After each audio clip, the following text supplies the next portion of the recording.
Si on décortique le mot géobiologie, le mot géobiologie, c'est géo, la Terre, l'endroit où on est. Bio, c'est globalement le vivant. Et logie, c'est la théorie, c'est la connaissance associée. Donc, si on prend ce que nous ont laissé les anciens, c'est-à-dire en fait des bâtiments, et bien on s'aperçoit en fait qu'ils ont choisi des lieux particuliers, qu'ils les ont alignés de façon particulière. Nos anciens savaient parfaitement comment choisir un lieu favorable aux vivants. Vous trouverez le lien de notre site internet dans la description de la vidéo. Ce soir, Philippe va vous présenter dans un instant le sujet, son thème favori, son expertise, on va dire, de géobiologie. Et pendant 1 heure, puis à la suite de ça, il y aura des questions auxquelles on vous répondra, enfin plutôt Philippe.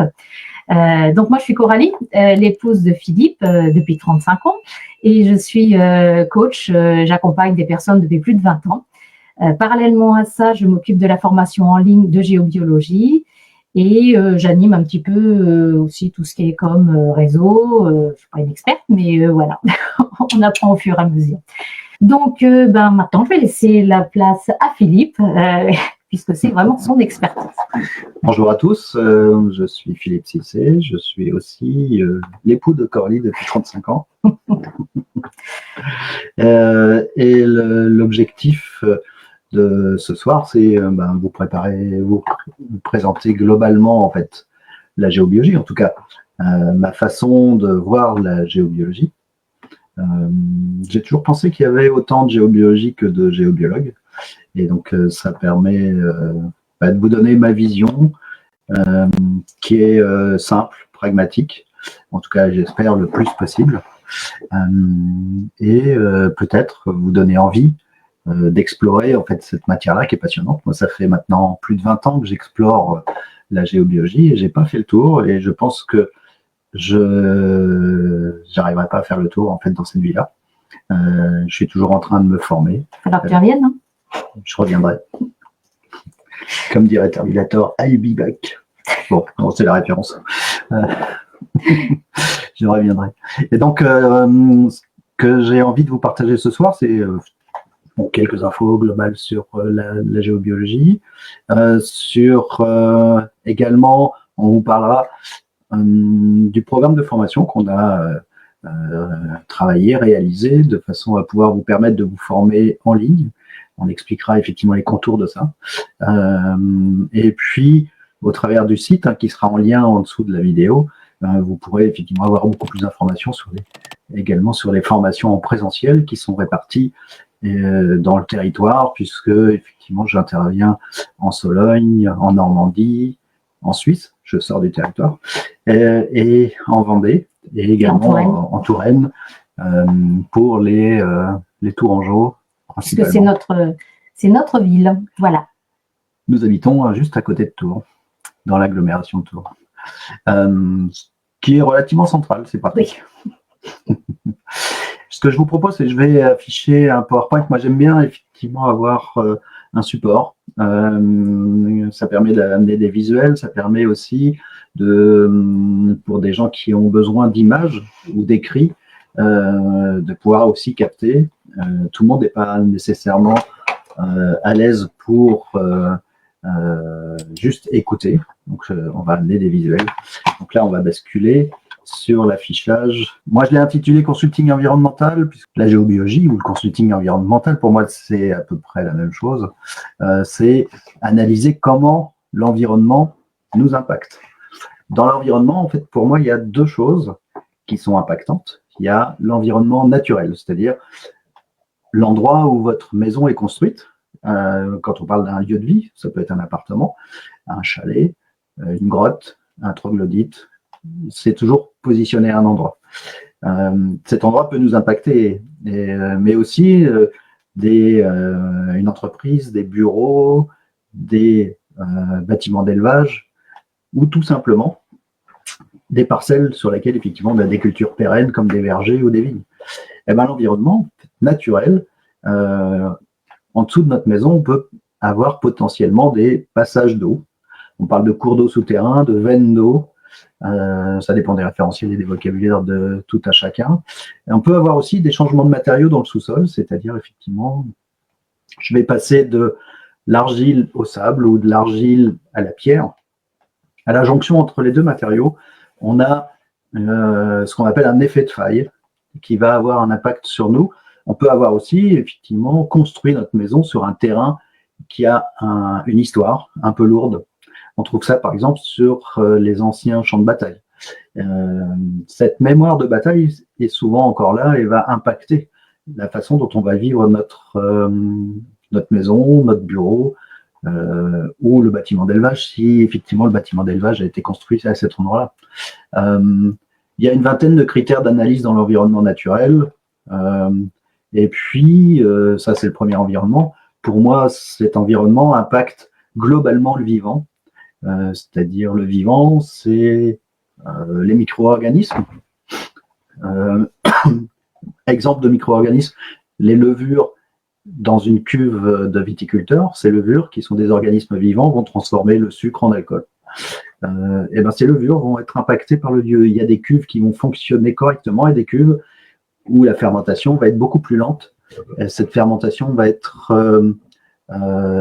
potentiellement bloquée ou va avoir du mal à aller jusqu'au bout. Ça peut être également des végétaux.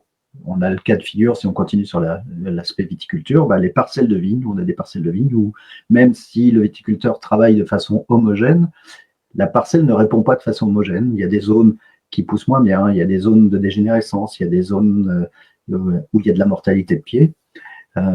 Et donc, c'est aussi l'environnement qui est souvent à l'origine de ça. Sur l'aspect animal, et nous faisons partie je dirais, de l'environnement animal, on peut également être impacté par un lieu. Si je dors dans une chambre où un cours d'eau passe, si je suis sur le cours d'eau en étant dans mon lit, eh ben, il peut potentiellement se passer quelque chose au bout de 5 ans, 10 ans, 20 ans, puisque c'est toujours le temps d'exposition qui va faire que la nuisance, si on parle comme ça des problématiques géobiologiques, va s'exprimer, en tout cas va venir nous impacter. Ça, c'est le premier environnement. Pour moi, il y a un deuxième environnement, c'est l'environnement technologique, qui est récent, puisque l'électricité, si on prend l'exemple de l'électricité, ça fait un peu plus d'une centaine d'années que l'électricité arrive dans nos maisons. Moi, mes parents ont eu le souvenir de l'électricité qui arrivait effectivement en campagne dans les années 60. La première utilisation de l'électricité, c'était l'éclairage d'ailleurs. Cette électricité, c'est pas neutre, ça dégage des champs électriques, des champs magnétiques auxquels notre corps va réagir. Donc tout ça, ça se mesure. Et puis, depuis les années 90, on développe les ondes, les hyperfréquences avec le développement de la téléphonie mobile, et donc qui a amené effectivement tout un tas d'ondes supplémentaires jusqu'à en générer nous-mêmes à l'intérieur de notre maison au travers de notre box Wi-Fi, au travers de notre téléphone de maison sans fil, même si c'est effectivement un appareil qu'on trouve de moins en moins puisque l'usage du téléphone mobile se généralise. Mais mon propre ordinateur qui se connecte en Wi-Fi émet aussi du Wi-Fi et reçoit du Wi-Fi. Donc, on a également dans notre environnement, cet environnement technique qui est invisible également, puisque autant je ne vois pas un cours d'eau souterrain parce qu'il est sous terre, autant je ne vois pas non plus une onde et comment elle vient m'impacter. Donc, dans notre travail d'analyse, on va auditer, analyser à la fois l'environnement naturel et à la fois l'environnement technique. C'est en ça que consiste une des actions de la géobiologie ou du consulting environnemental, c'est faire un état des lieux, tout simplement. Donc, un audit. Donc, on se transforme en enquêteur. Si la personne exprime un mal-être qui peut être une problématique de sommeil, mais qui peut être aussi d'autres problématiques, eh ben, on va essayer de chercher dans l'environnement quels sont les suspects. Est-ce que c'est un cours d'eau? Est-ce que c'est la box Wi-Fi? Est-ce que c'est le champ électrique auquel on est exposé? Est-ce que c'est le lit électrique sur lequel on dort et qui, effectivement, émet énormément en fait, de champs électriques? Et puis, le reste du temps, on est sur le canapé ou le fauteuil électrique. Enfin, en tout cas, ça se mesure. Et puis, on peut vous expliquer en quoi ça nous impacte. Principalement, en fait, lorsqu'on est exposé à du champ électrique trop fort, on va développer beaucoup plus d'inflammation dans le corps. En tout cas, c'est un amplificateur de ça. Et puis, voilà en quoi consiste l'approche de la géobiologie. globalement, comprendre ce qui ne se voit pas et comment ce qui ne se voit pas vient nous impacter. Si on décortique le mot géobiologie, le mot géobiologie, c'est géo, la Terre, l'endroit où on est, le lieu où on va effectivement évoluer. Bio, c'est globalement le vivant. On a vu le vivant au travers des micro-organismes, des animaux, de nous, des plantes. Et logie, c'est la théorie, c'est la connaissance associée. Et donc c'est ça en fait qui a créé ce mot géobiologie. Même si moi j'utilise de plus en plus le terme de consulting environnemental, qui me semble plus facile à appréhender. Cette géobiologie, en fait, on retrouve des traces, des préoccupations en fait de comment les lieux vont nous impacter au travers des savoirs anciens. Et les savoirs anciens, si on prend ce que nous ont laissé les anciens, c'est-à-dire en fait des bâtiments, que ce soit les pyramides de Khéops, les alignements en fait de mégalithes, donc que ce soit dolmen, menhir, ou plus récemment en fait les constructions en fait des bâtisseurs d'églises et de cathédrales, et bien on s'aperçoit en fait qu'ils ont choisi des lieux particuliers, qu'ils les ont alignés de façon particulière, et qu'ils étaient en train d'utiliser la géobiologie sans savoir que ça s'appelait géobiologie, puisque ce terme est récent. Et donc, nos anciens savaient parfaitement comment choisir un lieu favorable aux vivants. Plus proche de nous, dans les campagnes, en fait, de façon très simple et pragmatique, en fait, les anciens observaient et notaient les endroits où les animaux se couchent, et notaient également les endroits où les animaux ne se couchent pas. Et il était beaucoup plus favorable de construire là où les animaux se couchent naturellement que là où ils n'y allaient jamais. Donc c'est aussi une observation assez pragmatique. Et on va voir en fait que la géobiologie, c'est très très pragmatique. C'est beaucoup d'observations, c'est des mesures, des déductions, des règles de bonne pratique. De temps en temps, on a besoin de quelques solutions techniques pour, je vais donner un exemple, drainer des champs électriques, c'est-à-dire permettre aux champs électriques de retourner à la Terre, c'est ce qu'ils cherchent à faire, pour être mieux, en tout cas dans notre environnement. L'objectif, c'est j'analyse, je mets en place des solutions qui vont abaisser nos seuils d'exposition ou notre exposition, et on regarde l'impact que ça peut avoir sur, si on revient sur l'exemple du sommeil, la qualité du sommeil. Est-ce que, à la suite de cette intervention géobiologique, mon sommeil change? Est-ce que les relations avec mes voisins changent? Est-ce que, dans le cas d'une entreprise, le chiffre d'affaires bouge? Je vais juste prendre un petit exemple. J'étais en intervention cet après-midi et une des personnes présentes me rappelait que il y a quelques années, j'étais intervenu dans un cabinet en fait de kiné ostéo et que dans les 6 mois qui ont suivi, ils ont doublé leur chiffre d'affaires. Je n'avais pas eu le retour en fait. C'est souvent on a le retour bien longtemps après et c'est toujours intéressant. Souvent on se dit pas de retour, donc c'est plutôt bon signe. De toute façon, quand ça ne va pas, on nous rappelle. Donc, même si au début j'étais frustré de ça, je n'avais pas le retour. Je savais ce qui se passait. Et puis après, quand les gens me recommandent, on peut supposer qu'ils étaient contents. Ou dans l'exemple de cet après-midi, de se rendre compte que le chiffre d'affaires avait doublé, j'en savais absolument rien. Donc c'est toujours intéressant d'avoir ce type de retour. Donc les anciens le savaient. Et puis quand on prend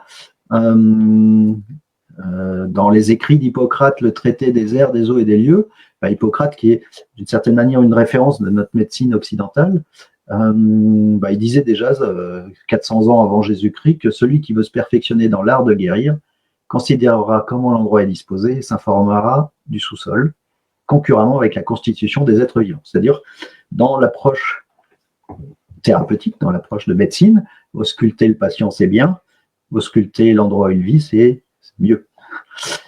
Et si on prend la référence de la médecine chinoise qui est Sun Simiao, c'est 700 ans avant Jésus-Christ, c'est un peu plus vieux. Lui, il va plus loin. Il dit qu'un bon médecin se doit non seulement d'examiner le patient, mais également son environnement direct et indirect. Et que nombre de maladies dont les plus difficiles à soigner sont liées aux perturbations du terrain et de l'habitat, et qu'oublier de considérer ces perturbations est une faute. C'est là où il va plus loin. C'est-à-dire qu'il considère que l'approche thérapeutique doit forcément inclure l'analyse des lieux de vie et des lieux de travail. Et ça, c'est déjà quelque chose qui était préconisé 700 ans avant Jésus-Christ. Et dans la médecine chinoise, il y a encore en fait cette approche-là qui s'appelle le Feng Shui, c'est en fait l'analyse des lieux de vie. Feng Shui et géobiologie sont tout à fait complémentaires. On est sur une logique, je fais une petite parenthèse. Alors j'aime bien faire les parenthèses. En géobiologie, on s'intéresse à la qualité énergétique du lieu et on va l'améliorer. En Feng Shui, on s'intéresse à la circulation de l'énergie. Et on identifie des congestions et on va les débloquer de façon à ce que ça circule correctement. Il vaut bien mieux faire circuler une énergie qui aurait été au préalable améliorée, et on aura de meilleurs résultats en Feng Shui, et le Feng Shui permettra d'avoir de meilleurs résultats en géobiologie. Il y a une complémentarité en fait. C'est-à-dire que l'un et l'autre se complètent et se potentialisent. Et si je reprends une image comme avait suggéré Coralie d'ailleurs, en fait le Feng Shui c'est comme le déodorant, ça marche si on ne sait pas laver, mais ça marche mieux si on sait laver. Et donc ça veut dire que le géobiologue vient nettoyer et l'expert en Feng Shui vient potentialiser l'énergie en fait de notre lieu, que ce soit notre lieu de vie, notre lieu de travail, quels que soient les lieux dans lesquels effectivement on passe du temps. Je rappelle aussi que en tant qu'occidentaux, on passe 98% de notre temps dans des lieux clos. C'est ça la moyenne. Lieux clos, c'est les bâtiments, mais c'est aussi les véhicules qui font partie des lieux clos. Et donc, ça peut être intéressant, important d'auditer, analyser et comprendre ce qui se passe en fait dans nos lieux. Je vais donner quelques exemples de phénomènes énergétiques naturels en géobiologie. Qu'est-ce qu'on cherche? On va chercher, pour ceux qui connaissent un peu la géobiologie, on parle de réseaux telluriques. Ce sont en fait alors, on peut parler de murs d'énergie qu'on traverse en permanence. Ces murs d'énergie, en fait, sont classés dans les réseaux telluriques. On a un certain nombre de métaux qui vont émettre des réseaux. Une des théories que je trouve la plus plausible, c'est qu'en fait, ces réseaux sont générés par les métaux en fusion qu'on va trouver au centre de la planète. Et donc, exprimés à la surface, un certain nombre de maillages. On verra à quoi ça ressemble un peu plus loin. On a des réseaux qui sont très denses, le fer et le nickel. Donc, du fait de leur densité, on va plutôt les qualifier de négatifs. Des réseaux qui sont neutres, ils sont beaucoup plus grands en termes de maille, le zinc, l'aluminium. Des réseaux positifs, l'or, l'argent, le cuivre. À chaque fois, ça correspond à des vibrations métalliques. Et puis, donc, on a globalement, effectivement, la présence de ces réseaux. Ça fait partie des environnements invisibles, ça ne se voit pas, ça se détecte. Pour ça, on peut utiliser effectivement les outils de détection traditionnels, les baguettes de sourcier, les baguettes en métal, qui sont en fait les outils les plus utilisés. Certaines écoles vont promouvoir l'utilisation de l'antenne de l'Escher, du lobe antenne. Il y a plein d'outils de détection en fait. Le pendule. Le pendule également, qui fait partie des outils traditionnels qu'on peut utiliser. Et le ressenti humain. Aussi. Et donc, au bout d'un moment, quand on est bien entraîné, on n'a plus besoin d'outils. Et c'est aussi ça qui est intéressant, c'est que dans notre approche de géobiologie, je ne l'ai pas précisé, mais on n'a pas besoin d'avoir de dons particuliers. On entend souvent dire que sourcier, c'est un don, que ça se passe dans les familles. Et puis, du coup, ça fait une scission entre j'ai le don et toi, tu n'as pas le don. En fait, c'est pas du tout ça. Moi, ça fait maintenant 15 ans que je donne des formations. J'ai formé à peu près 600 personnes. J'en ai pas trouvé une qui n'y arrive pas. Alors peut-être qu'un jour, je trouverai quelqu'un qui n'y arrive vraiment pas, mais pour l'instant, c'est pas arrivé. Et donc, pour moi, il y a 3 ingrédients qui vont permettre d'aller vers cet apprentissage. Le premier ingrédient, c'est l'ouverture d'esprit, c'est-à-dire le lâcher-prise. C'est arrêter de se dire j'y arriverai jamais ou que ça n'existe pas. Le deuxième, en fait, et moi ce que j'ai remarqué, c'est effectivement quand on est dans le lâcher prise, c'est qu'on revient dans notre âme d'enfant. C'est encore le meilleur moyen de lâcher prise et d'aller jouer avec ces environnements. Le deuxième ingrédient, c'est la formation, c'est-à-dire apprendre à utiliser une baguette de sourcier, comment on la tient, quelles sont les questions qu'on pose. Moi, je parle de convention mentale. Et derrière, le troisième ingrédient qui arrive, c'est l'entraînement. Et lorsqu'on réunit ces 3 ingrédients, tout le monde y arrive. Qu'est-ce qu'on a dans une famille de sourciers où on se passe le don, enfin, en théorie? L'enfant voit son père et son grand-père faire, donc il n'y a pas de doute, il y a le lâcher-prise et là. La deuxième source, il est curieux, il va demander, il va poser des questions, donc on va lui passer une baguette, on va le former, tu l'utilises de cette manière-là. Et s'il est motivé, il s'entraîne, et au bout d'un moment, ça marche. Et là, on va lui dire, ça y est, on t'a passé le don. En fait, non. Les 3 ingrédients sont là, c'était le lâcher-prise, l'ouverture d'esprit, la formation et l'entraînement. Et c'est pour ça, effectivement, que tout le monde a cette capacité, c'est-à-dire que tout le monde a du ressenti vis-à-vis de l'environnement, que ce soit l'environnement naturel ou l'environnement technique, et on est tous capables, avec plus ou moins d'entraînement, d'aller diagnostiquer, comprendre ce qu'on a autour de nous, en tout cas d'aller vers une vision, moi je parle de vision élargie de notre monde, c'est-à-dire qu'on est capable d'appréhender notre monde qui se voit, mais aussi le monde qui ne se voit pas. Et en cela, je trouve que la démarche de se former, elle est hyper intéressante. C'est aussi d'aller travailler sa sensibilité, d'aller travailler son ouverture au monde. En tout cas, d'aller vers une vision élargie de ça. Dans les phénomènes en fait qui sont invisibles, on a également des phénomènes qu'on appelle des cheminées cosmotelluriques. Ce sont des phénomènes en fait qui servent à mélanger l'énergie qu'on reçoit du sol, l'énergie tellurique, et l'énergie qu'on reçoit d'en haut du ciel, c'est-à-dire l'énergie cosmique, c'est dans la proportion 85% d'énergie solaire, puisque c'est ce qu'on reçoit le plus. Et puis après, le reflet du Soleil sur la Lune, les planètes du système solaire, les étoiles de proximité, la galaxie, enfin la nôtre, et puis toutes les galaxies, et tout ça amalgamé fait qu'on reçoit une énergie d'en haut. Et bien, ces phénomènes, les cheminées cosmotelluriques, sont là pour mélanger cette énergie du sol et du ciel de façon à ce que ce soit supportable à la surface du sol. Et donc, ces phénomènes sont répartis en grand nombre à la surface du sol et à l'intérieur, on a une respiration. Donc, ce sont des régulateurs d'énergie, ça connecte la Terre avec ce qu'on a au-dessus de nous. Ce sont des dimensions qui sont assez variables. Ça va de 2 mètres à 35 mètres de diamètre. On a des harmoniques et également une respiration. À l'intérieur du tube, on a une énergie qui monte et puis une énergie qui descend. Ça monte, ça descend. Ça monte, ça descend en permanence. Et c'est pour ça qu'on parle de respiration. Il y a également un mouvement, quand ça monte, ça tourne dans le sens inverse des aiguilles d'une montre, quand ça descend, ça tourne dans le sens des aiguilles d'une montre.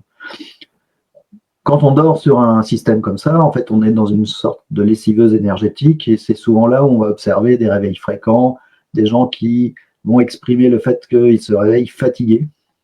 Et donc, ce sont des phénomènes qu'on va particulièrement rechercher dans notre démarche d'analyse. Et c'est aussi le seul phénomène qu'on arrive à déplacer dans notre approche de correction.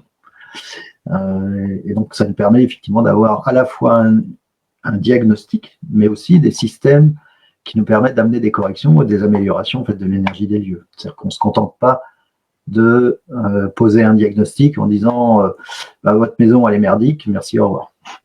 On va aussi l'accompagner, cette maison. Pour moi, il n'y a pas de lieu qu'on ne puisse pas améliorer. Et donc, notamment, déplacer les cheminées qui s'expriment à l'intérieur de locaux de travail ou d'une maison, par exemple, ça fait partie effectivement de notre travail d'amener des solutions concrètes aux problématiques qu'on aura pu observer.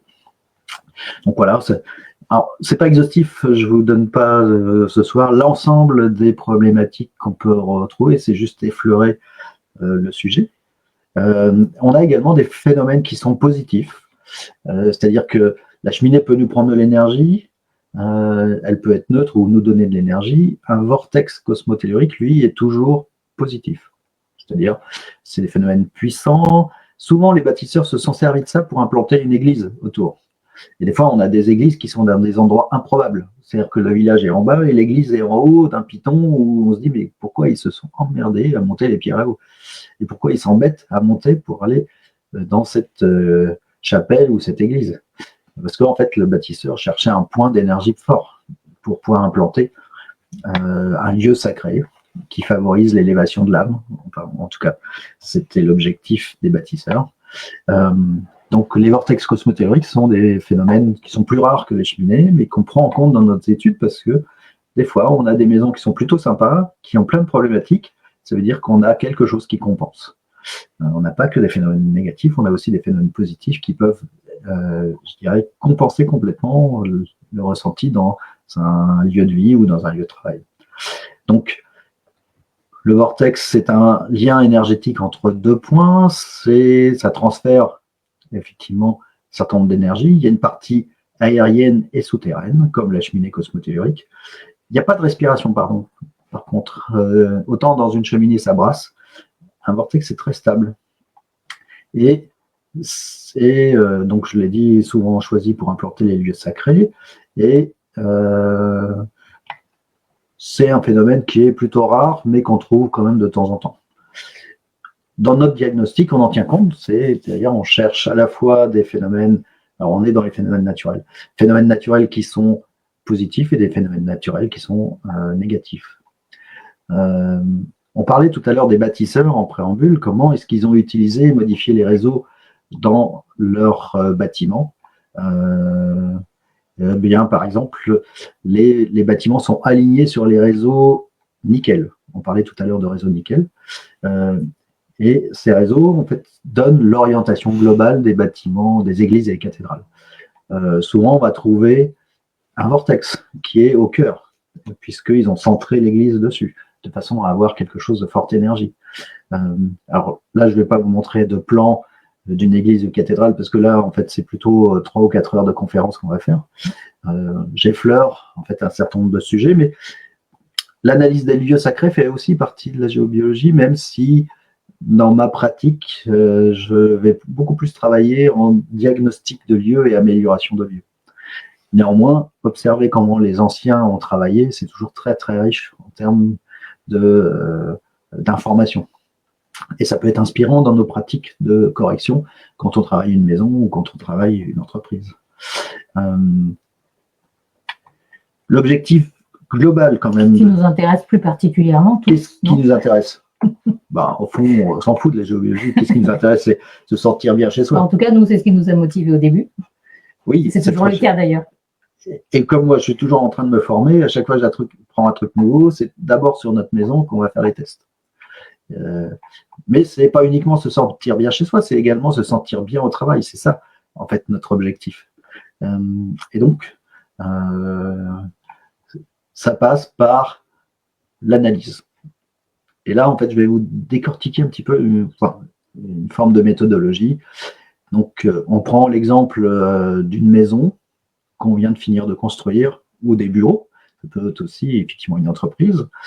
Et on va regarder, effectivement, comment ces locaux peuvent nous impacter. Et donc, la première chose qu'on va regarder, est-ce qu'il y a des passages d'eau souterrains? Un passage d'eau souterrain, lorsqu'on passe du temps sur un passage d'eau souterrain, on perd à peu près 30% de notre énergie. Donc, si vous voyez le petit bonhomme vert, là, il commence à avoir l'énergie qui descend. Donc, à ce niveau-là.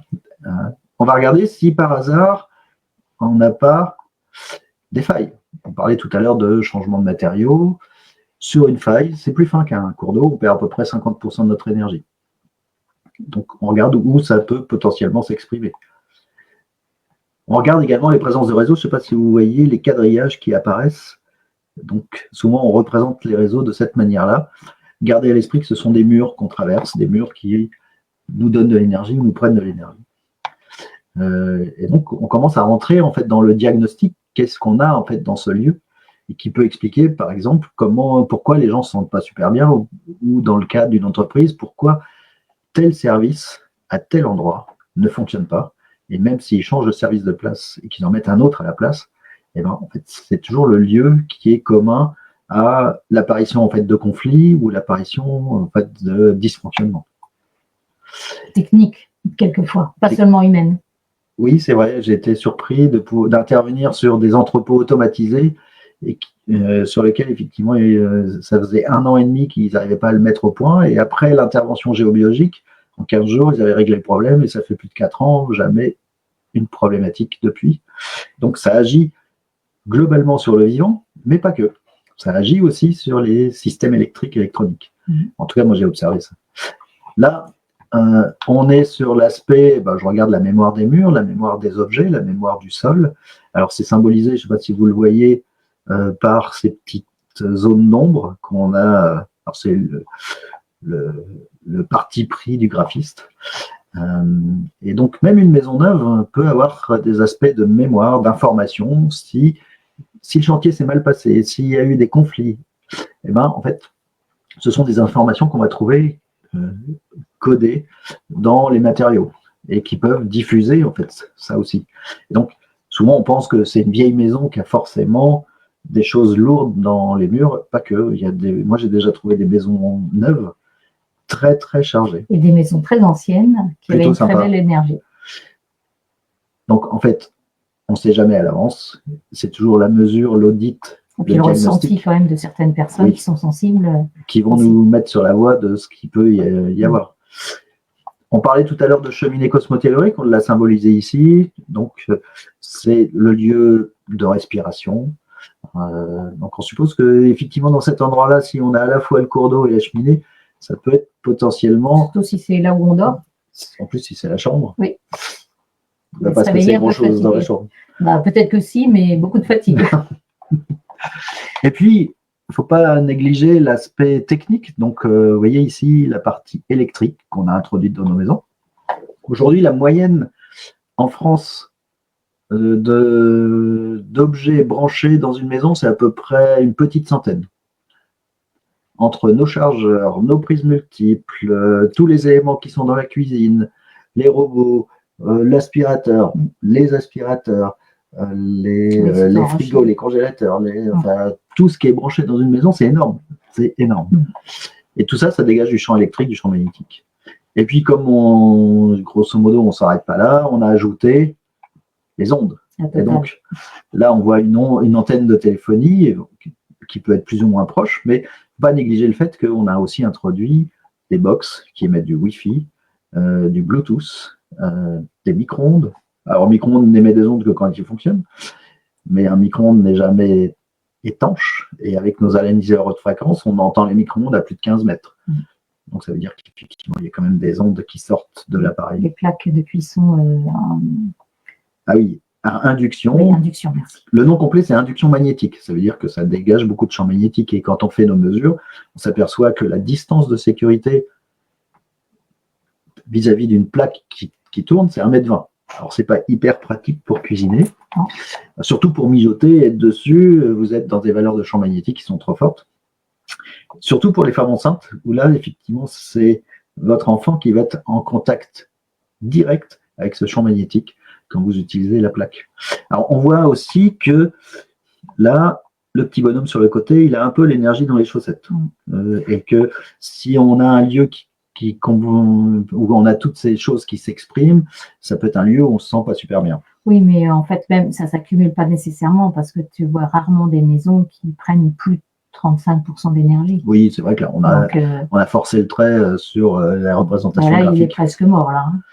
Là, il reste que les chaussettes qui sont vivantes.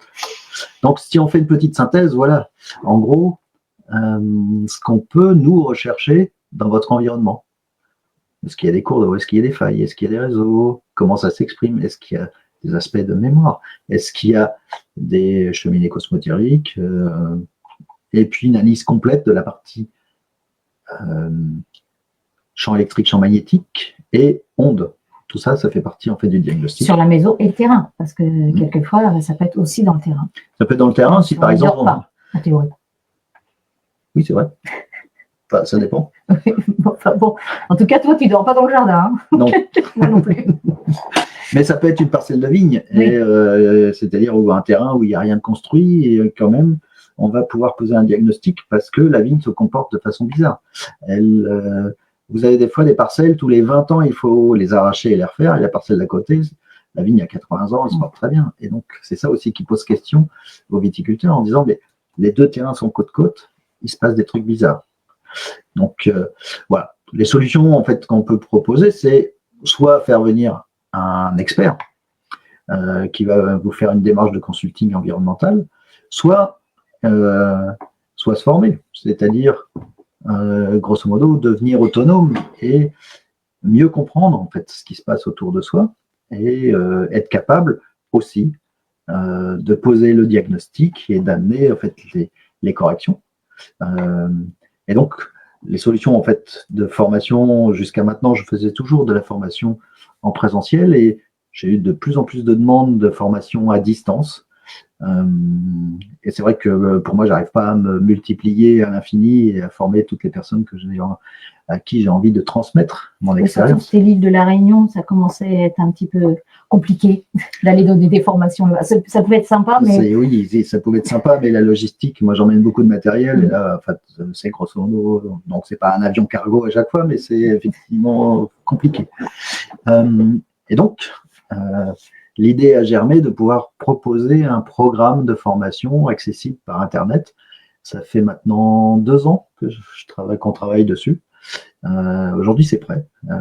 Il a fallu enregistrer les vidéos, monter les vidéos.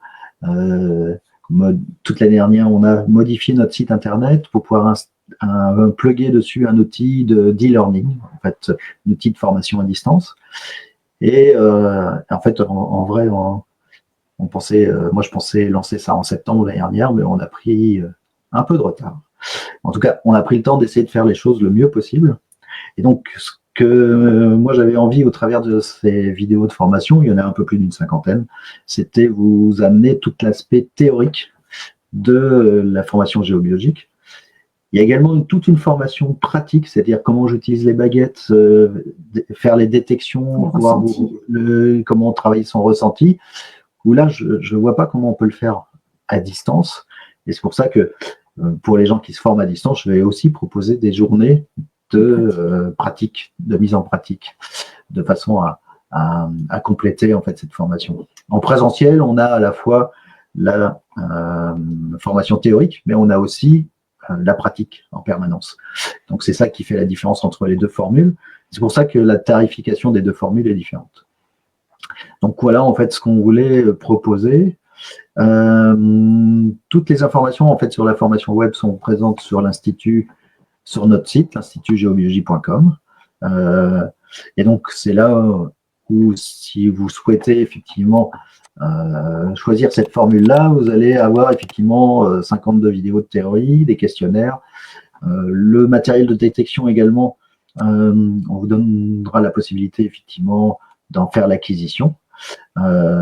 Et l'objectif de ça, c'est ouvrir et découvrir sa sensibilité à l'environnement. C'est ce que je vous expliquais depuis le début.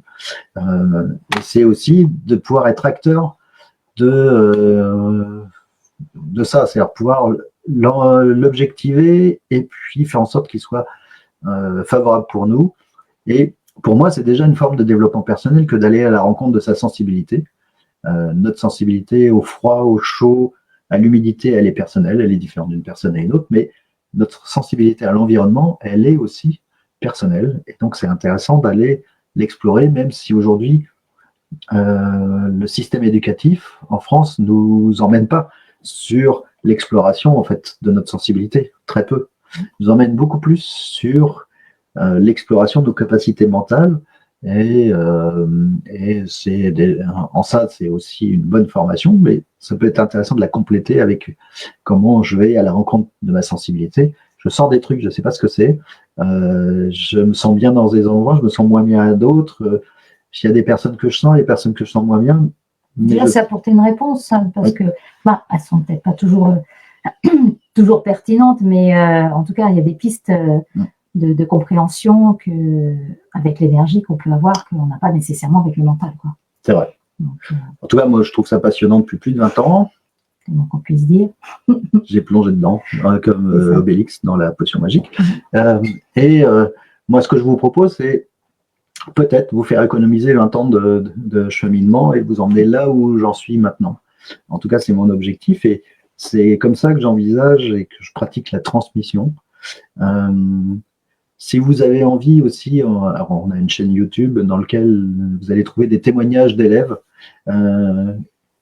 Vous allez, si vous avez la curiosité d'écouter comment ils ont vécu cette formation, ça peut vous donner effectivement l'envie d'explorer aussi vous-même cette matière, qui est, je trouve, juste passionnante. Ce que je disais en fait à ma première formatrice, c'est que en fait, quand j'étais enfant et adolescent, j'ai lu énormément de livres de science-fiction.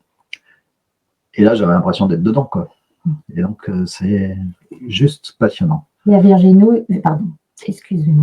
Virginie qui nous écrit un petit coucou de la Dordogne, live très clair et compréhensible à l'image de tes formations que nous avons beaucoup aimées. Merci à Virginie et Valérie. Merci Virginie, merci Valérie. Effectivement, je me souviens bien de vous. On a pu explorer ensemble, effectivement, la géobiologie. Venir de la Dordogne, les gens se déplacent de partout, mais c'est vrai que Philippe a des limites physiques à un moment ou à un autre, puisque partout, à chaque fois que tu donnes des formations, que les gens viennent, se disent pourquoi tu ne viendrais pas dans ma région, et il y a un moment ou un autre, il est important de poser des limites. Donc, même si j'ai une bonne voiture, je fatigue aussi. Un bon chauffeur, des fois. Et un beau chauffeur. Mais de faire venir peut-être plus facilement les gens dans notre région, qui est une très jolie région aussi, et continuer quand même à faire du présentiel, mais voilà, un peu mixer tout ça pour pouvoir répondre aux attentes au maximum. Donc, alors, on a parlé effectivement de géobiologie plutôt dans la partie lieu de vie, lieu de travail. Je vais vous donner quelques exemples d'applications que j'ai explorées et que je pratique encore dans l'aspect construction. C'est-à-dire, dans le bâtiment, on dit que quand un chantier démarre mal, on est emmerdé jusqu'au bout. Et ben, mon travail, c'est faire en sorte que le chantier démarre bien et qu'il ne soit pas emmerdé. Et donc, ça veut dire que dans le cas d'une construction, souvent, j'interviens en premier. Ce qui m'a permis de travailler avec des promoteurs immobiliers. Et donc, dans le cadre de la promotion immobilière, j'étais en train de lire le texte et j'ai un peu merdouillé. Je travaille avec un promoteur sur Tours et quand il achète une friche industrielle, puisqu'en fait il s'est spécialisé là-dedans, la première chose qu'il fait, c'est qu'il me demande d'intervenir pour auditer le lieu, nettoyer le lieu, en tout cas faire en sorte que la déconstruction se fasse bien. Lorsque le bâtiment est déconstruit, je refais une intervention pour que la construction se passe bien.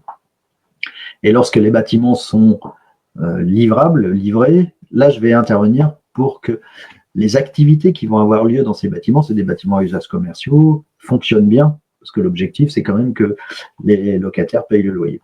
Ouais, bon, mais tu le fais aussi pour les maisons. Quelquefois, on t'appelle pour les terrains, avant la construction, et puis après la construction. Tout à fait. Ouais. Mais j'ai eu l'occasion aussi de travailler sur des immeubles locatifs pour stabiliser en fait, les locataires, faire aussi en sorte qu'ils se sentent bien, qu'ils restent plus longtemps. Et donc, ce qui intéresse le propriétaire. Dans le cas de transactions immobilières, c'est-à-dire une maison qui est au bon endroit, au bon prix, et qui ne se vend pas au bout d'un an, et il y a quelque chose qui cloche. Et donc, d'aller voir pourquoi les gens qui rentrent dans cette maison ne se sentent pas bien et commencent à réfléchir pourquoi ils ne vont pas l'acheter, et inverser cette tendance, c'est-à-dire faire en sorte qu'ils se sentent bien et qu'ils réfléchissent pourquoi l'acheter. On dit qu'une vente immobilière se conclut dans les 2 premières minutes, c'est-à-dire que les gens savent qu'ils vont acheter ou pas. Mais de toute façon, la plupart des personnes, sensibles ou pas sensibles, à partir du moment où chacun se souvient, je pense que chacun peut se souvenir d'être entré dans une maison et s'être ressenti mal, et inversement, de s'être ressenti bien. Donc, on a quand même tous cette faculté que l'on n'écoute pas parce que le mental reprend le dessus en disant la déco, enfin, plein de choses. Mais c'est vrai qu'on a tous vécu ça. Je suppose. Et surtout, quand on va visiter un lieu qu'on ne connaît pas, nos capteurs sont ouverts. Faites l'exercice de visiter votre maison comme si vous la découvriez pour la première fois. Vous voyez, vous allez voir que vous n'allez pas avoir les mêmes informations que quand vous rentrez chez vous après une journée en conscience ordinaire. D'ailleurs, c'est l'anniversaire de notre maison qui vient juste de passer. Et tous les ans, à cette période, on fait cet exercice-là et on vérifie que les nettoyages qui ont été faits sont toujours bons ou de toute façon, au bout d'une année, il y a quand même des choses qui ont été déposées et on aime bien faire un... C'est le cadeau d'anniversaire de notre maison et c'est un moment particulier. Et c'est vrai que je préconise aussi de faire une mise à jour tous les ans, une vérification et puis s'il y a besoin de faire des corrections. Annuellement. C'est comme entretenir sa chaudière ou faire ramoner la cheminée. Virginie posait la question, effectivement, parce que j'ai une personne qui m'a posé la même question. Quand ce sont les propriétaires qui ont du mal à quitter leur maison dans une vente, souvent, effectivement, il y a un lien d'attachement à la maison qui est nécessaire de libérer pour pouvoir permettre le départ et permettre la vente. C'est pas seulement que les lieux sont chargés par d'autres personnes ou par des énergies qui ne nous conviennent pas, mais c'est aussi le propriétaire qui peut aussi faire ce genre ne pas être prêt à vendre. C'est ça, mais pas seulement prêt. C'est comme si, oui, il y avait un attachement qui n'était pas encore fait. Et après la géobiologie, en général, enfin, je pense à Bordeaux, là, il y avait une maison sur laquelle tu étais intervenu pour ça. Oui. Donc, oui, c'est tout à fait vrai. C'est tout à fait vrai. En fait, on fait partie de l'environnement. L'environnement interagit avec nous, mais nous, on interagit avec l'environnement. Il faut toujours garder ça à l'esprit. Et donc, il y a Barbara aussi qui a mis un petit mot. Donc, elle disait que ce qui est tout à fait exact, le présentiel est important pour la manipulation et les rencontres. Ben, ça, c'est certain. Ça, on ne remettra jamais ça en question.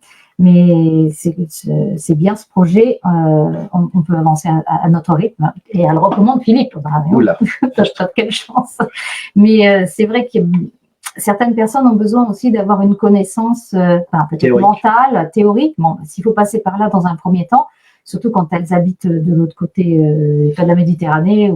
Moi, j'ai eu des demandes du Québec, j'ai eu des demandes du Maroc, en fait, des demandes de Suisse, des demandes effectivement de pays francophones. Je n'ai pas l'intention d'aller me déplacer partout. Tu es tellement magnétique que tu vas attirer les gens à toi pour qu'ils viennent jusqu'ici, pouvoir tester les baguettes sur place et apprendre. Tout à fait. Par rapport à ce que dit Virginie, les exemples des enfants pas d'accord entre eux pour une vente, est-ce que c'était arrivé de travailler sur une maison pour ça, qui ne se vendait pas parce que les enfants n'étaient pas d'accord? Ça m'est arrivé. Ça m'est arrivé de travailler là-dessus.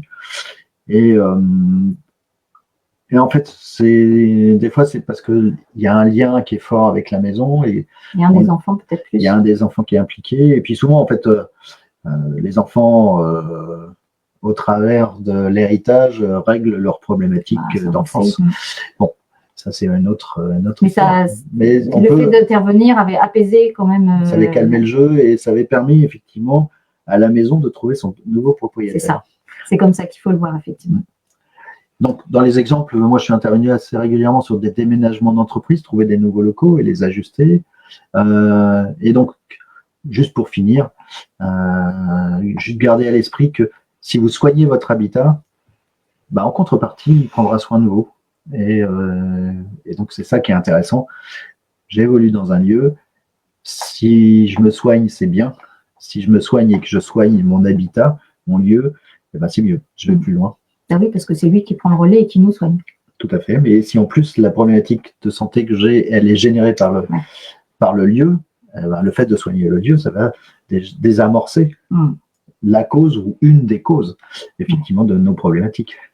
Alors, ça ne résout pas tous les problèmes, mais comme dit Philippe, c'est toujours multifactoriel.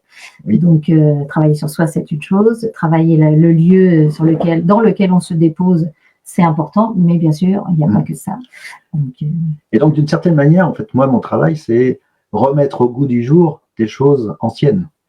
Et la plupart du temps, quand on fait ça, on fait de l'innovation. Il y a beaucoup d'innovation, c'est remettre au goût du jour des choses du passé. Et donc, c'est pour ça qu'en fait, cette phrase m'a interpellé. Innover, si c'était juste changer d'état d'esprit, modifier sa façon de penser, partager ses idées, et quand on regarde le banc de poissons, peut-être faire un petit peu différent de la masse, du troupeau. En tout cas, c'est clairement ce que j'aurais pu continuer ma carrière en fait de commercial. C'est exactement ce que tu as fait. Et j'ai fait ça. Et j'ai fait ça et je suis hyper content de l'avoir fait. Même si ça n'a pas été... Ça n'a pas été facile. Non. Comme tout changement, quand tu sors de la masse et que tu veux faire quelque chose qui te parle à toi et que personne ne comprend, c'est toujours compliqué. Mais comme ça a été le cas quand tu as voulu faire un métier de commercial et que tout le monde te disait c'est pas toi, tu n'y arriveras jamais. Donc voilà, c'est s'écouter et c'est vrai que tu as bien fait. Oui, c'est écouter votre intuition, votre envie profonde. Allez-y. Moi, j'explore ça aussi. Et c'est un chemin... Dans le chemin, on dit c'est pas la destination qui est importante, c'est le chemin. Qui je rencontre sur le chemin, quelles sont les circonstances que je rencontre, quelles sont les personnes que je rencontre. Et c'est ça qui est passionnant. Donc voilà, ce que j'avais envie de vous proposer, on va revenir effectivement à un écran. Et moi, je voulais large. voir dans les questions que tu avais mis sur Facebook, là, tu avais marqué de voir ensemble ce soir, qu'est-ce que la géobiologie? Je pense que ça, tu l'as plutôt abordé de façon générale. Comme tu l'as dit, il n'y a peut-être pas toutes les réponses, mais et puis bien préciser que c'est ta façon de voir la géobiologie, mais qu'il y a des bons résultats. Comment elle peut accompagner les personnes dans leur quotidien? On a parlé de ça gère le sommeil, ça gère la qualité de vie dans votre lieu. Je pense que tu as fait oui, et un puis, petit tour de... si vos problématiques de santé, si vous en avez et qu'elles sont liées à l'environnement, le fait de travailler l'environnement, ça va déjà dans un premier temps abaisser les symptômes. Ça va peut-être pas nécessairement complètement vous soigner, mais en tout cas, ça va aider aussi dans dans ce retour à l'équilibre, qui est en fait ce que cherche à faire le corps en permanence, c'est revenir à l'équilibre. Et si vous avez quelque chose d'extérieur qui crée ce déséquilibre et qu'on le traite, il va beaucoup plus facilement activer son auto-guérison. Donc, en tout cas, c'est ça qu'on cherche à faire. On ne fait pas de médecine, on fait simplement... mais certains médecins nous envoient des clients parce qu'ils voient les limites aussi de leur technique. Et régulièrement, j'ai formé des médecins également qui étaient intéressés d'explorer cet aspect des choses, cet aspect en fait du soin au lieu. Donc, je vérifie. Les différents domaines d'application, tu en as parlé. Est-ce que tout le monde peut y accéder ou faut-il un don? Tu l'as dit. Et est-ce qu'elle peut aider dans les problématiques de sommeil? Oui, dans certains cas, enfin, dans un certain nombre de cas, ça peut m'aider. J'ai tout dit alors. A priori, tu as tout dit. Maintenant, je ne sais pas s'il y a d'autres questions. Si vous avez des questions, c'est le moment de partager vos questions. Faire un petit bilan sur la formation en ligne. C'est une formation qui est, donc Philippe a dit, plus de 50 vidéos. C'est une formation qui dure 3 mois. Elle commence la semaine prochaine, le 6 mars. Il y a une rencontre Zoom une fois par mois pour toutes les questions et les échanges avec les différentes personnes qui seront présentes. Il y a une section questions-réponses toutes les semaines avec les personnes posent leurs questions et les réponses seront enregistrées en vidéo par Philippe ou par moi si je peux y répondre et mises sur l'application, enfin sur la plateforme. Donc ça sera disponible à tout moment. Il y a le support pédagogique, bien sûr, qui sera aussi à disposition. Une communauté privée pour que les personnes qui font la formation puissent échanger entre elles et avec nous.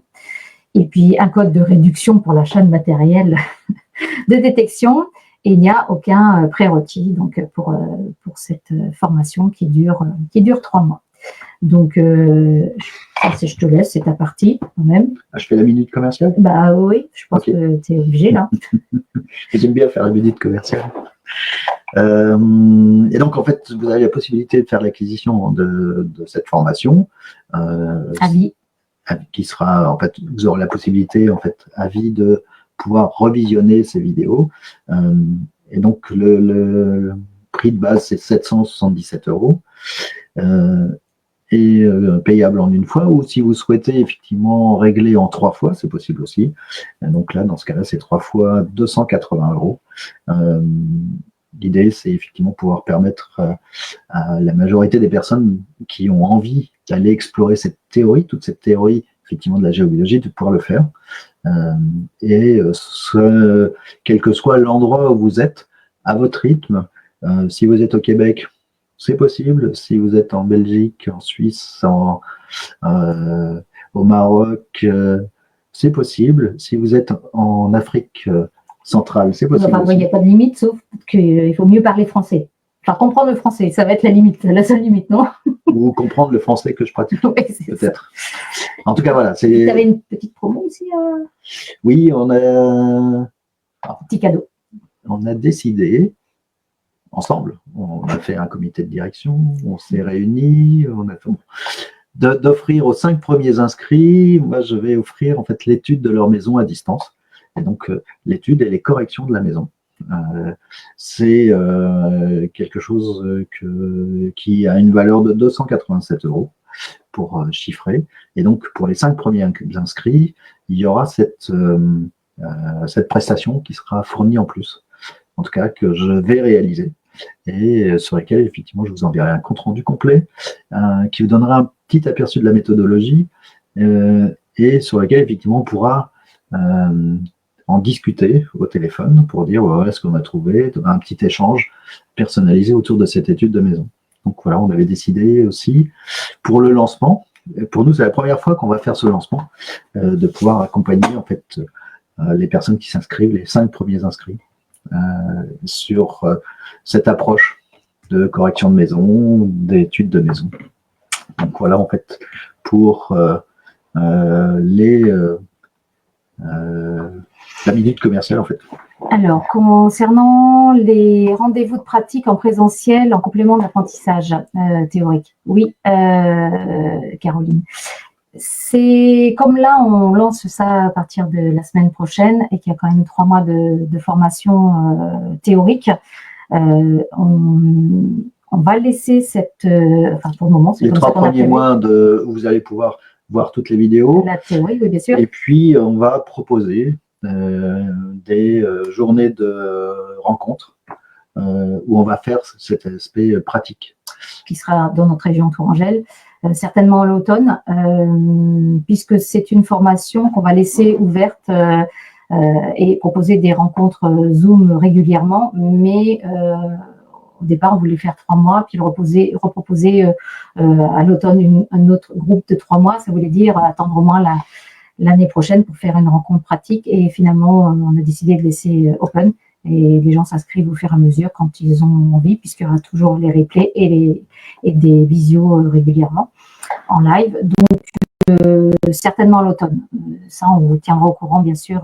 Ça dépendra du nombre de personnes, bien sûr, puisque ça dépendra, pour ça, il faudra une salle qui corresponde au nombre de personnes. Donc voilà. Donc, merci Virginie. Au plaisir de se revoir, des baguettes à la main. Oui, certainement. D'ailleurs, on fera certainement des journées de pratique, même pour les personnes qui ont déjà fait la formation, qui n'ont pas l'occasion de pratiquer. Il y a des petites choses qui s'en viennent. Oui, on est en train de travailler, on peut en parler peut-être. Je ne sais pas si c'est secret ou si tu feras une vidéo. C'est à toi de. On garde le mystère. Maintenant, tu as peut-être dit trop, mais vu comment tu es curieux, toi, on dirait ça, tu serais fou. Oui, c'est vrai. Et donc, pour les personnes qui ont déjà fait la formation, et en fait, ce soir, on voit qu'il y a des élèves qui ont fait tout le cursus et qui sont présents. Moi, ça fait déjà 2 ans qu'on me demande de proposer de la supervision. Et là, ça y est, c'est prêt. On va aussi proposer en fait des formules de supervision pour aider, épauler en fait tous les élèves qui ont déjà fait le cursus. Et ce sera valable aussi pour ceux qui, ce sera accessible également à ceux qui ont fait la formation à distance.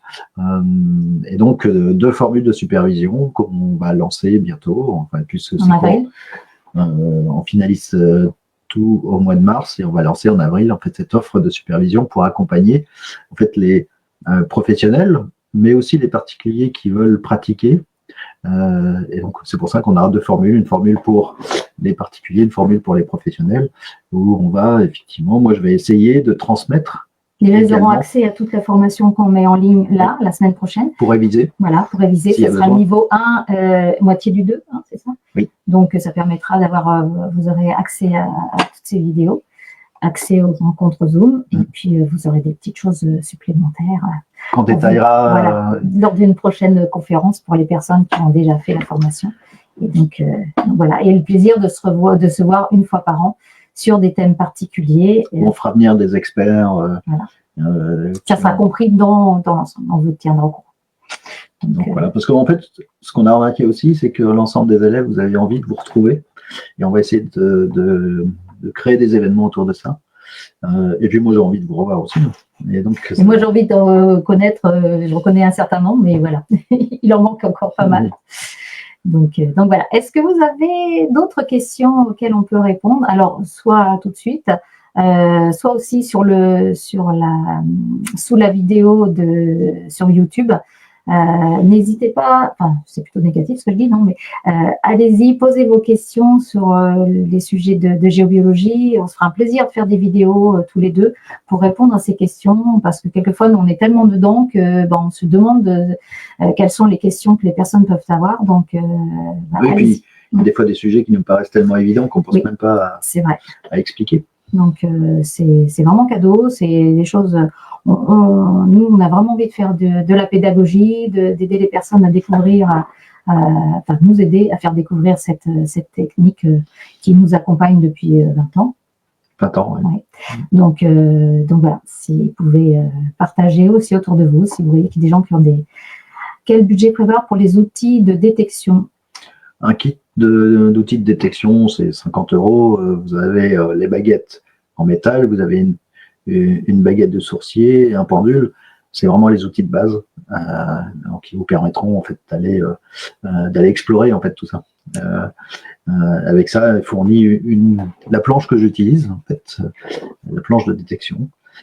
Puis on verra comment on utilise ça, mais en fait, le matériel de base sur l'environnement naturel, il est tout à fait accessible. Sur l'environnement technique, on a des kits de base aussi qui sont tout à fait accessibles. Tester les prises, tester le champ électrique. Après, oui, la mesure de la tension corporelle induite. Là, on est sur des budgets où on est sur 130 € pour démarrer. Et puis, et là, Philippe vous donnera un code pour bénéficier de 10% sur tous vos achats. Sur ces matériels-là. Et donc, voilà, l'idée, c'est effectivement vous orienter vers ce qui fonctionne le mieux. Tester. Et puis, moi, j'ai toujours cherché à avoir un bon rapport qualité-prix entre les outils et ce qu'on en faisait. Et donc, voilà, on vous orientera également sur ces aspects-là. Corinne demande combien de temps pour faire un diagnostic maison? Combien de temps après la formation? Je ne sais pas si c'est combien de temps tu mets, peut-être. Je ne sais pas. Si Corinne, c'est pas ça, n'hésite pas à mettre. Un diagnostic de maison, en fait, pour moi, c'est une demi-journée de travail, parce qu'en fait, sur place, je vais passer 2 heures, 2 heures et demie. Ah, tu parles de présentiel, là? Oui. Ah, oui. Donc, il y a une différence. Il y a une différence. Donc, lorsque je fais un diagnostic en présentiel, alors je compte pas mes temps de trajet, mais c'est à peu près une demi-journée, puisque je commence à travailler avant. Je regarde les photos aériennes, les emplacements des antennes. Je commence à travailler un petit peu le compte rendu. Après, sur place, je fais toutes les détections, toutes les corrections que je documente. Et en revenant au bureau, je vais pouvoir intégrer le plan, si j'ai fait le plan, enfin, finir le compte rendu, envoyer le mail. Et ça va me prendre une demi-journée. Quand je travaille à distance, c'est plus en fonction du temps que tu as pour la faire, mais sinon. À distance, ça va me prendre 2 heures et demie, parce qu'effectivement, je vais concentrer toutes les opérations. Alors que quand j'interviens en présentiel, c'est un peu éclaté. Voilà le temps. Ok. Je sais pas Corinne, si ça répond à la question. Elle est sur le 37, donc ok. D'accord. Alors moi, je connais pas nécessairement tous les clients de Philippe, Corinne. Donc et comme lui, il voit pas derrière. Donc voilà, elle dit que vous connaissez déjà. Donc okay. Voilà, en déplacement, quand toi tu y vas, tu passes quoi, 2 heures et demie à peu près tu comptes une demi-journée parce que tu travailles toi avant, mais sur place, 2 heures sur place, 2 heures, 2 heures et demie. Oui, voilà, c'est ça. Ça dépend de la taille de la maison. Oui. Et puis si Philippe est bavard ou s'il y a beaucoup de questions. En fait, c'est ça la variable d'ajustement, c'est qu'est-ce que je vais raconter. Et souvent, en fait, quand j'interviens dans une maison, c'est presque enfin, moi j'aime bien transmettre et partager, donc c'est un petit bout de formation que je fais à chaque fois. Oui, c'est ça. Et Nathalie nous dit pas de questions particulières pour l'instant, mais on avait déjà discuté ensemble avec Nathalie. Merci à vous deux pour ce webinaire. Merci Nathalie. J'ai vraiment apprécié la clarté de vos propos, très instructif et très facile à suivre. Eh bien, écoute, merci beaucoup pour ce retour parce que c'est vraiment notre objectif de pouvoir faire de la pédagogie, expliquer ce qu'est la géobiologie ou le consulting environnemental. De façon, on était encore dans un réseau hier au soir parce que c'est vraiment méconnu ou alors on y met juste le sourcier pour ceux qui connaissent un tout petit peu. C'est pas loin du sorcier d'ailleurs. Et on trouve ça vraiment dommage quand on voit nous comment ça a changé notre quotidien et des gens autour de nous aussi qui ont pu en bénéficier. Donc voilà. Donc Corinne, une intervention à Saint-Antoine-du-Rocher, qui est très très près de chez nous, effectivement. Donc voilà, écoutez, si vous n'avez pas d'autres questions, on va s'arrêter là. Néanmoins, la page Facebook Géobiologie 37 reste ouverte. Vous pouvez aller aussi sur le site si vous avez des questions à poser.